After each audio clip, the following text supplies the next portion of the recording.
लेकिन जहां हर आदमी सबों को अपना दुश्मन समझ बैठा हो कि सामने वाला दुश्मन, पीछे वाला दुश्मन, दाएं वाला दुश्मन, बाएं वाला दुश्मन, तो वहां आदमी अपने आप को तन्हा महसूस करता है। इतनी भरी दुनिया है, 8 करोड़ से लेके 800 करोड़ से लेके 1000 करोड़ तक की आबादी दुनिया में है। बस काम चल रहा है, बीवी है, अब एक मजबूरी है साथ लेके ढोना, शौहर है, मजबूरी है साथ लेके चलना, मगर दिल ना इससे खुश है ना इनका दिल उससे खुश है। मजबूरी है इमामत करना, न मुक्तदी उससे मुतमईन है, न इमाम इमामत से मुतमईन है। मजबूरी है ज़कात व खैरात निकालना, मजबूरी है ज़कात कलेक्शन करना, न कलेक्शन करने वाला सेटिस्फाइड है, न ज़कात निकालने वाला मुतमईन है। यही हाल पूरी दुनिया का। दिली सुकून और जो दिल का करार है वो दुनिया से ख़त्म हो चुका है। मजबूरी है ढोना, इमाम को ढोना, मुक्तदी को ढोना, मदरसे को ढोना, बच्चों को ढोना, बीवी को ढोना, पड़ोसी को ढोना, रिश्तेदार को ढोना। एक ढोना एक मजबूरी है, शौक से नहीं। मैंने एक साहब से पूछा कि आपके भाई का इंतकाल हो गया। कहा हजरत जाना ज़रूरी है, नहीं जाऊंगा तो लोग क्या कहेंगे। ये मेरे मदरसे का एक टीचर जो बहुत बासलाहियत आलिम, जिसके साथ मैं रहता था, बेंगलोर में था आज से 20 साल पहले, उनके भाई का इंतकाल बिहार में हो गया। जिस भाई ने उनको पढ़ाया लिखाया, अपने बेटे की तरह बाप के मरने के बाद सब कुछ किया उसके लिए, उनका इंतकाल हुआ है। मैंने कहा आपका क्या इरादा है? कहा मैं घर जाऊंगा। हजरत अगर नहीं जाऊंगा तो लोग क्या कहेंगे। जरा इस जुमले पे आप गौर कीजिए, सिर्फ उनका एक जुमला नहीं है, ये जुमला सबका है। वो ये नहीं कहा कि मेरे भाई का बड़ा एहसान मुझ पे है, एहसान रहे ना रहे, ब्लड रिलेशन है, भाई है, मुझको जाना है, नहीं जाऊंगा तो लोग क्या कहेंगे। यही बोली एक बेटे की है, बाप के मरने के बाद 40वां में 100 आदमी को दावत देता है, नेता पुलिस वाला सबको। हजरत नहीं कुछ करेंगे तो लोग क्या कहेंगे। ये नहीं कि मेरा बाप मर गया, उस बाप के लिए इसाले सवाब करना ही करना है, चाहे ज़मीन बिके, मकान बिके, कर्जा लेना पड़े, कुछ भी हो, मगर मुझको 100 फ़कीरों को खिलाना है, अमीरों को नहीं। मुझे साहब मदरसे के 100 बच्चों को कपड़ा देना है, चाहे जो भी हो, मेरे वालिद को सवाब मिलेगा। नहीं करेंगे तो लोग क्या कहेंगे। और इसी जुमले से अंदाज़ा लगा लें कि दिल में न बाप की मोहब्बत है, न भाई की मोहब्बत है, बल्कि एक मजबूरी है उसकी, बेइज्जती से बचने के लिए, बदगुमानी से बचने के लिए ऐसा कर रहा। बाप की लाश पे बेटा राजनीति कर रहा है, बाप कब्र में है, 99 अजदहा सांप मुसल्लत है, कोई मतलब नहीं। मतलब सिर्फ यह है कि नाम तीजा 40वां का है, काम अपना है, एमएलए, विधायक, सांसद, दारोगा सबको बुलाना है, वार्ड काउंसलर, जिला पार्षद, सरपंच, मुखिया, ताकि जब कभी मेरा काम पड़ेगा उनसे तो काम आसान हो जाएगा। बाप का 40वां नाम है, काम अपना है। इस दुनिया में दिल कैसे लगेगा, इसलिए सबका चेहरा उदास है। करोड़पति भी मारे मारे फिर रहा है, गरीब मजदूर तो मारे मारे फिर ही रहा है। सब एक दूसरे से मुतमईन नहीं है, न शौहर न बीवी, कोई किसी से मुतमईन नहीं। सबके दिमाग में घमंड है, सबके दिमाग में गुरूर है, सब अपने आप को दूसरों से बेहतर समझ रहा है। नतीजे में दुनिया उजड़ गई। अरबों में खेलने वाले का चेहरा गुलाब की तरह खिलना चाहिए तो नींद को बुलाने के लिए दवाइयों का इस्तेमाल करना पड़ रहा है। चेहरा हमेशा तनाव में रहता है।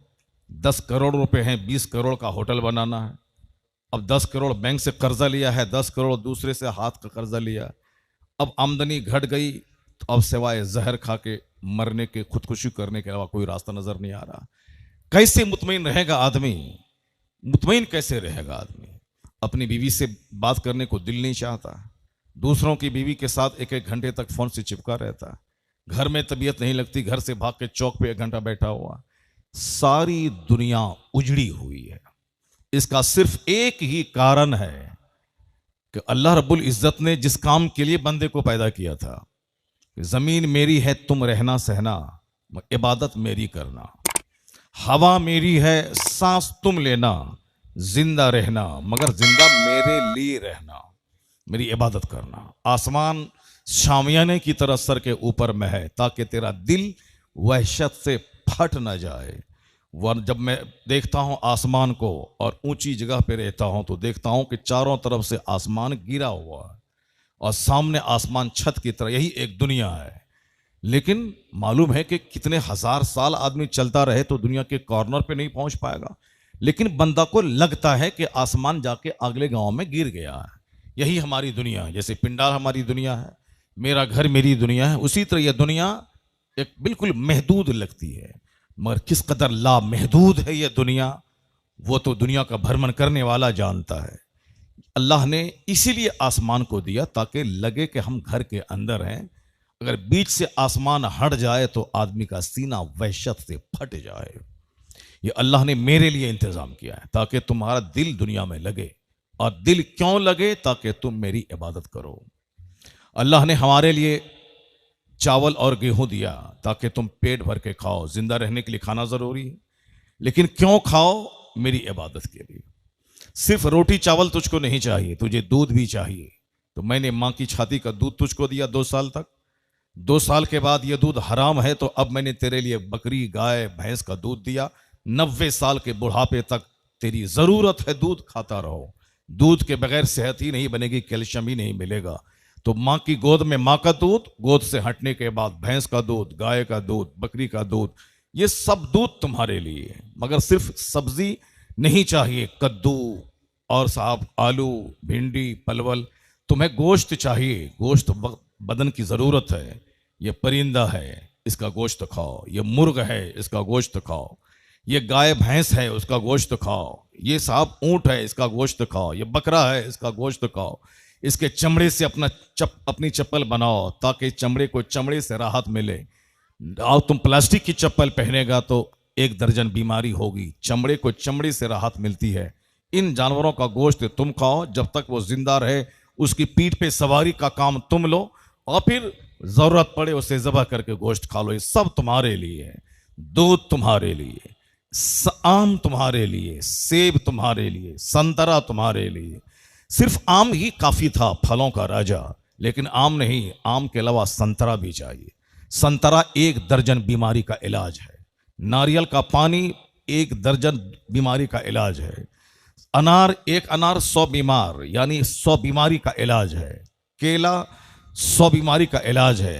1 केला ही काफी था, 1 आम ही काफी था, लेकिन अल्लाह ने हमारे लिए केला दिया, अमरूद दिया, नाशपाती दिया, अखरोट दिया, किशमिश दिया, काजू दिया। ये सारी नेमतें तुम खाओ, जानवर के लिए नहीं। ये काजू किशमिश तुम्हारे लिए है। रोटी चावल तुम्हारे लिए, दूध तुम्हारे लिए, गोश्त तुम्हारे लिए, और फिर नदी का गोश्त, समंदर का गोश्त, मछली तुम्हारे लिए, माछ भात खूब खाओ, तुम्हारे लिए है। बकरे का गोश्त, मटन, बीफ, चिकन, जो चाहो खाओ। ये सारी नेमतें तुम्हारे लिए। अल्लाह खाने से पाक है, नहीं खाता है। अल्लाह के फरिश्ते जो हर वक्त इबादत में हैं, करोड़ों फरिश्ते आसमान में हैं, करोड़ों क्या अरबों खरबों फरिश्ते। यहां तक कि आसमान चरमरा रहा है, 1 इंच जगह नहीं है आसमान में। इतने फरिश्ते हैं, वो सब महवे इबादत हैं। कोई हालत सुजूद में, कोई हालत कादा में, कोई हालत रुकू में, कोई हालत क़याम में। खरबों साल से, बेगिनती साल से फरिश्ते महवे इबादत है। फरिश्ते खाते नहीं, वो इबादत 24 घंटे करते हैं, खाते नहीं। ये खाना तुम्हारे लिए, सब तुम खाओ। और फिर तुम्हारा कपड़ा चाहिए, ये कपास की खेती है, ये रुई है, इसे कपड़ा बनाओ।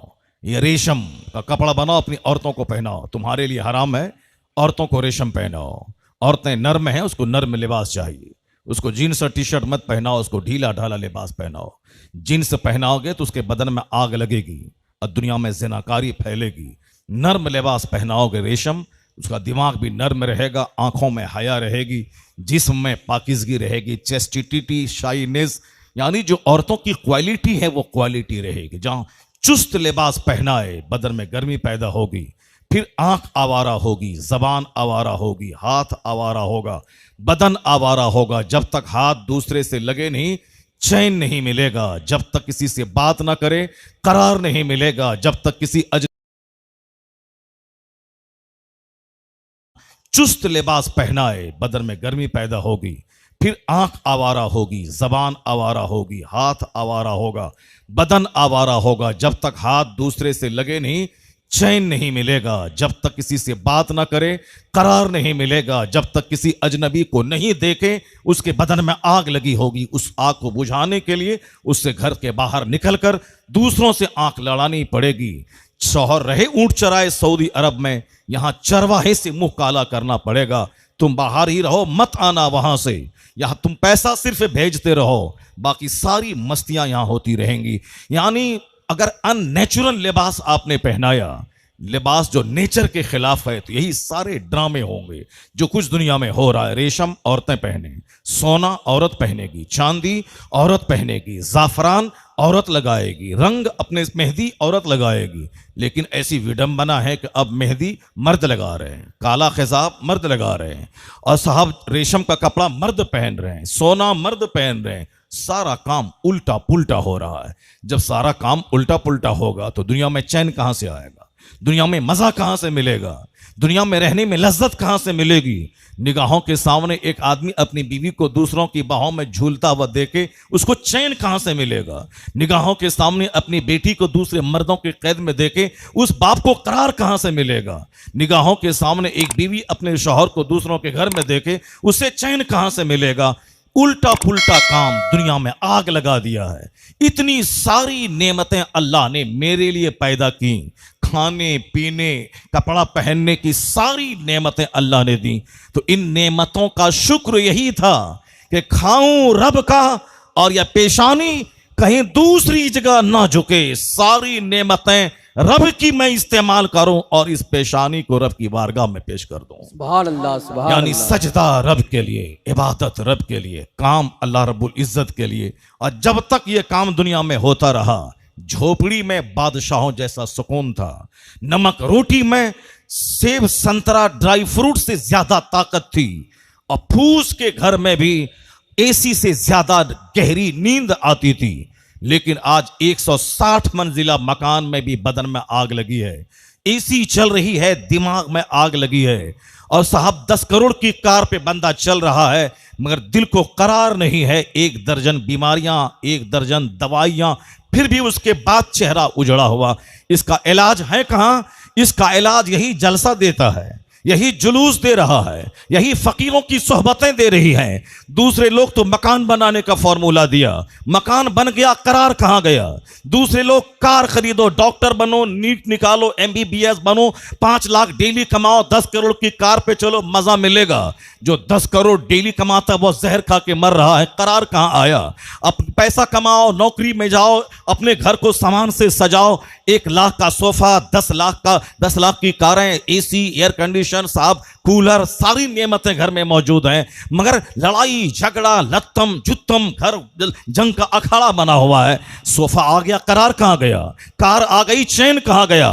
मकान 160 मंजिला मकान बन गए, सुकून कहां गया। ये सारे लोग कहते हैं डॉक्टर बनो मजा मिलेगा, इंजीनियर बनो मजा मिलेगा, प्रोफेसर बनो मजा मिलेगा, बिजनेसमैन बनो मजा मिलेगा, कमाओगे खाओगे, घर मकान बनाओगे, मजा मिलेगा। तो जो बड़ा बिजनेसमैन है वहां जहर खा के क्यों मर रहा है, सुसाइड क्यों कर रहा है, रेल की पटरी में क्यों कट रहा है, रात दिन लत्तम जुत्तम घर में क्यों हो रहा है, बीवी शौहर में तकरार और तलाक क्यों हो रही है।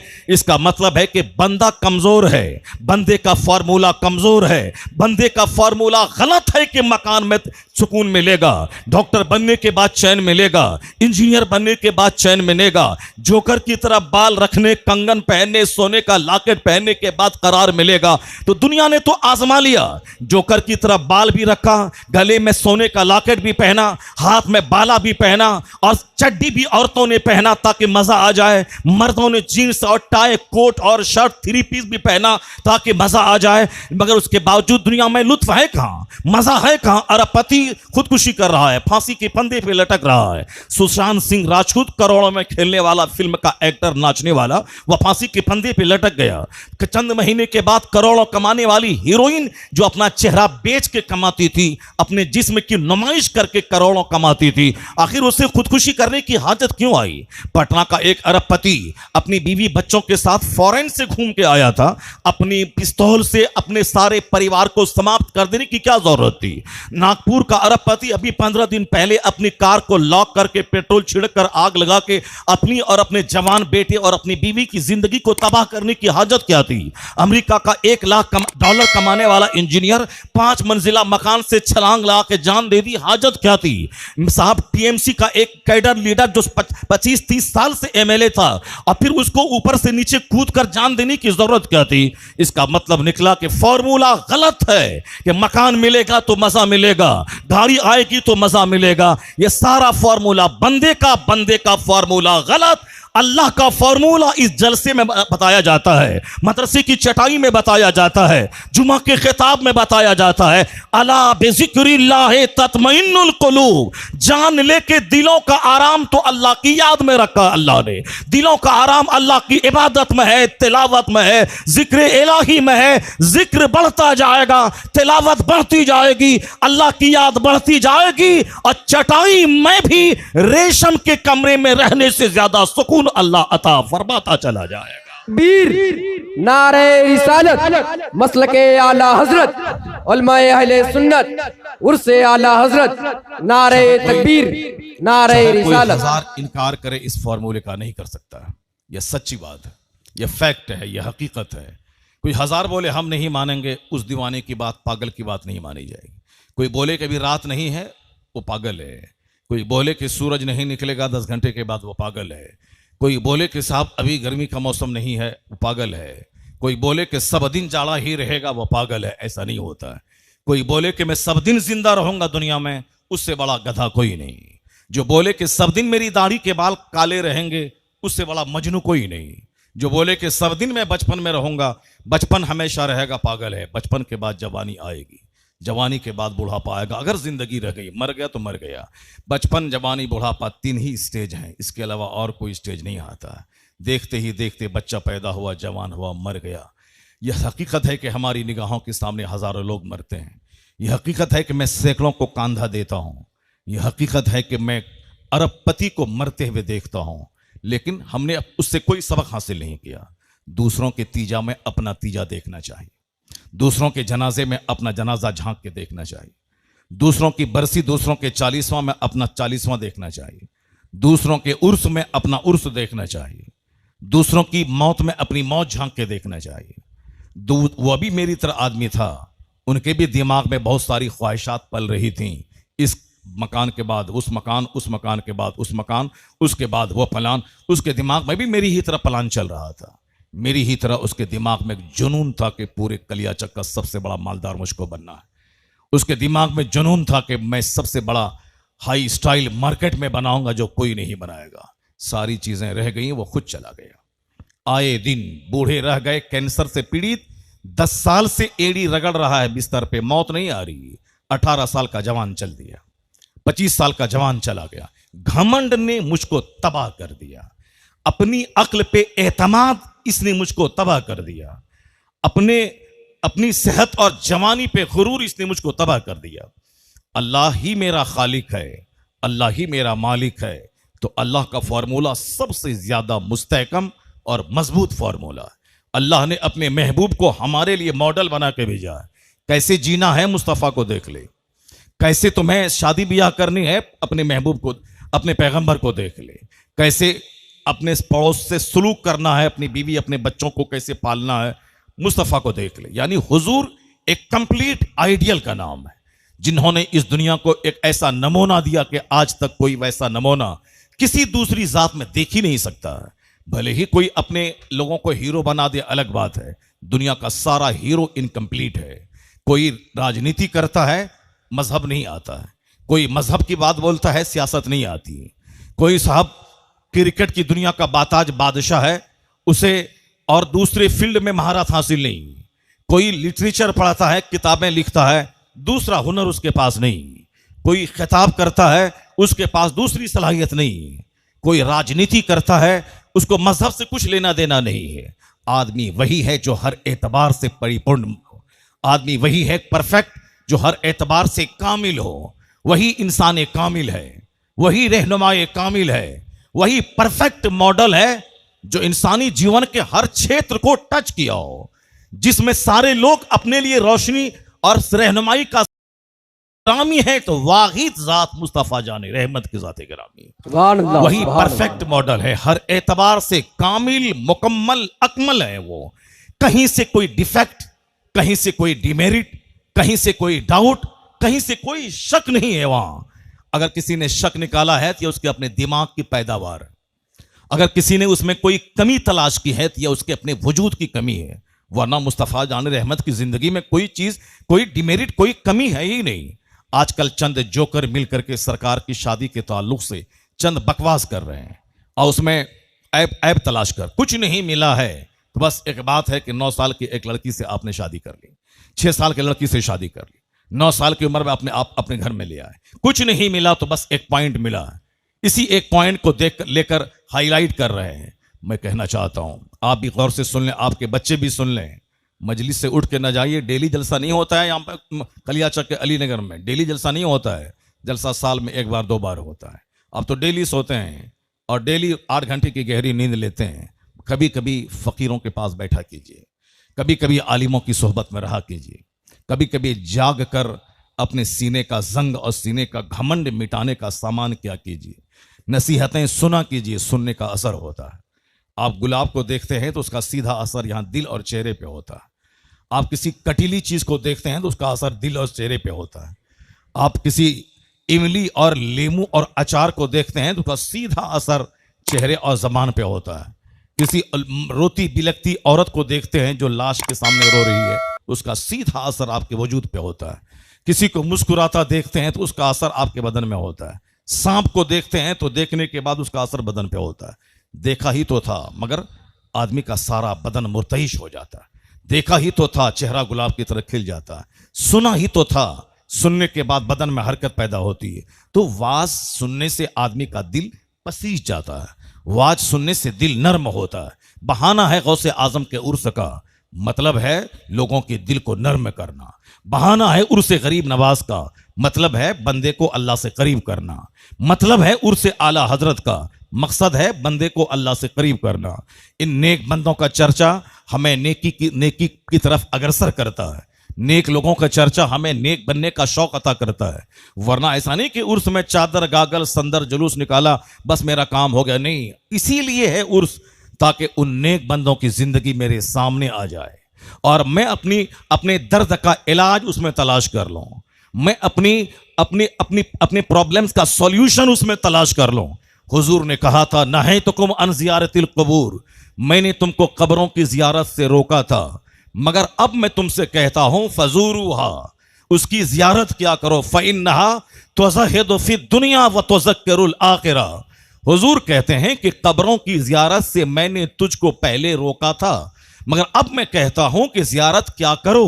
क्यों क्या करो? इसलिए कि उससे दुनिया की बेरगबती पैदा होती है और आखिरत याद आती है। फ़इन्नहा तुज़क्किरुल आखिरा, इसलिए कि ये कब्रें आखिरत की याद दिलाती है और दुनिया की जो मोहब्बत सीने में है वह मोहब्बतें घटती हैं। कब्रों को देखने के बाद अपनी कब्र याद आती है। इसलिए हुजूर ने कहा कब्रों की जियारत क्या करो, जाया करो। जाओ, पहले मना किया था कि मत जाओ, क्योंकि पहले लोग बुत परस्ती करते थे और फिर कब्र को देखते वहां लोटपोट होके गिर जाते और पूजा करने लगते। लेकिन जब इस्लाम मजबूत हो गया तब हुजूर ने कहा कि अब जाओ कब्रों की जियारत क्या करो, उससे आखिरत याद आएगी, दुनिया की मोहब्बत घटेगी और ढेर कमाने और खाने की जो ललक सीने में मौजूद है वो ललक कमजोर हो जाएगी। दुनिया में 100 साल है, 100 साल में बचपन जवानी बुढ़ापा सब 70 80 90 साल में बोरिया बिस्तर समेट के चलिए और आखिरत का एक दिन 50,000 साल का होगा। तो असल ऐश वहां का जहां का एक दिन काना मिकदारुहु 50,000 सना, जहां का एक दिन दुनियावी गिनती के हिसाब से 50,000 साल का है। असल लज्जत वहां की, असल ऐश वहां का, असल आराम वहां का। इसलिए अल्लाह ने जन्नत में वो ऐश रख दिया है जिस ऐश की झलक दुनिया में करोड़वां हिस्सा मौजूद है। जैसे सेब संतरा है, मगर जन्नत के सेब संतरे से इसका कोई लेना देना नहीं। जन्नत में बीवियां हैं, मगर उन वहां की औरतों के हुस्न से दुनिया की औरतों के हुस्न का कोई लेना देना नहीं है। कुरान करीम जब पढ़ता हूं तो ऐसा लगता है उन सारी नेमतों का चर्चा जो रब ने किया है कि तुम दुनिया में अपने बदन को गुनाहों से बचाओ, जबान को, आंख को, हाथ को। ऐसा नहीं कि 24 घंटे मोबाइल में आंख चिपका के रखो और फिर गंदी तस्वीरें देखते रहो और जन्नत की हूर भी तेरे हाथ से नहीं जाएगी। नहीं नहीं, जो दुनिया में मुत्तकी बनेगा, जो दुनिया में अपने आप को गुनाहों से बचाएगा, जो अपनी शर्मगाह की हिफाजत करेगा, जो अपनी जबान की हिफाजत करेगा, उसके लिए जन्नत की जमानत है। आज दुनिया के सारे लोग कहते हैं कि आपको मैं इज्जत दूंगा, इज्जत मिलेगी दुनिया में, शर्त है कि आप 2 प्राइवेट चीजों की हिफाजत कर लें। अगर कोई राजा, अगर उसका पांव फिसल गया किसी औरत के सामने, वो अमेरिका का प्रेसिडेंट क्यों ना हो, सारी दुनिया की आंखों में गिर जाता है। अगर कोई प्रधानमंत्री, अगर वह फिसल जाए किसी औरत के सामने, सारी दुनिया के लोगों की निगाहों में जलील और रुस्वा हो जाता है। कोई आशाराम अगर फिसल जाए किसी 16 साल की लड़की के सामने, करोड़ों हिंदुओं की निगाहों में गिर जाता है। अगर कोई पीर फिसल जाए अपनी किसी मुरीदनी का हुस्न देखकर, करोड़ों मुसलमानों की निगाहों में गिर जाता है। और इज्जत उसको मिलती है जो अपनी शर्मगाह की हिफाजत करता है।